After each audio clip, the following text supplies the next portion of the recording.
Cartoon story. एक पढ़ी लिखी लड़की है जिसकी एक अच्छे घर में शादी हुई है।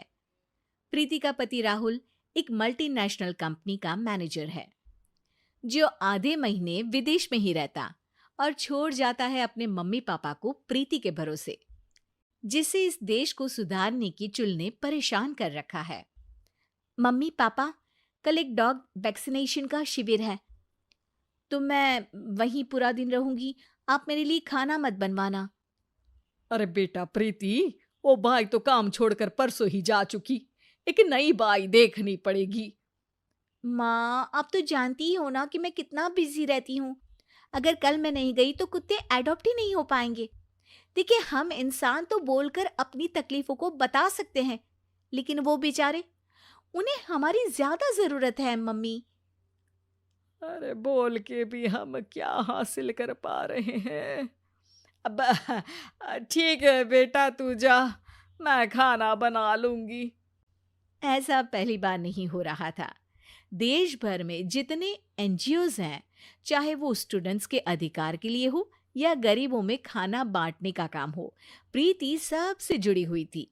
रोज कहीं बाहर ही रहती थी, एक शिविर में नहीं तो दूसरे में, और छोड़ जाती थी अपने सास ससुर को उनके खुद के भरोसे।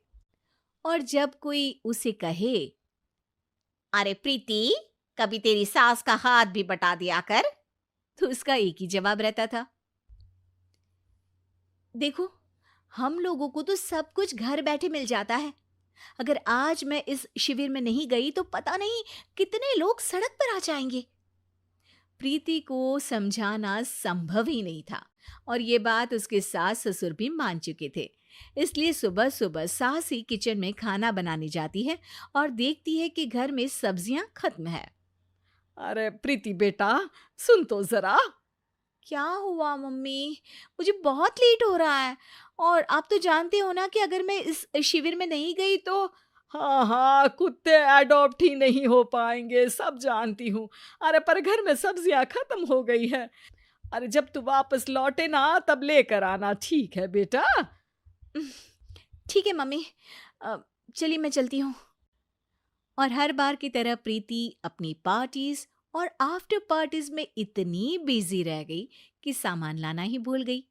बात केवल सब्जियों की नहीं थी, लेकिन प्रीति हर रोज किसी नए शिविर में निकल जाती थी, अपने सास ससुर को अकेला छोड़कर। एक हफ्ते बाद प्रीति के ससुर जी के हाथ में दर्द होने लगा।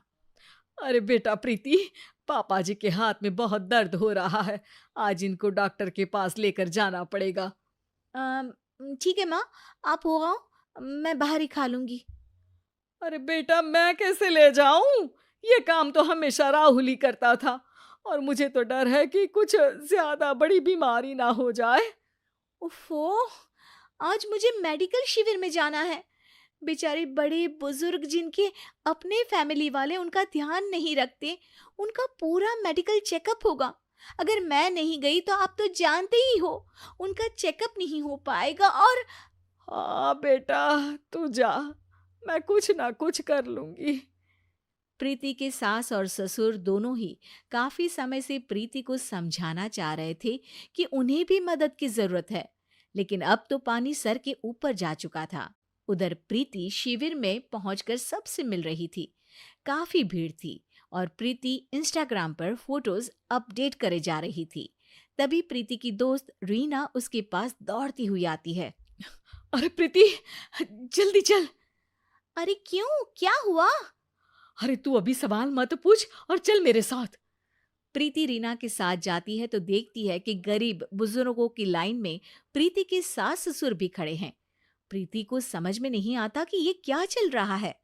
उसके ऑर्गेनाइजेशन में सबकी नजर उसके सास ससुर पर थी, और प्रीति को लगा कि बात उसकी इज्जत पर आ गई है। माँ, पापा जी, आप दोनों यहाँ क्या कर रहे हैं?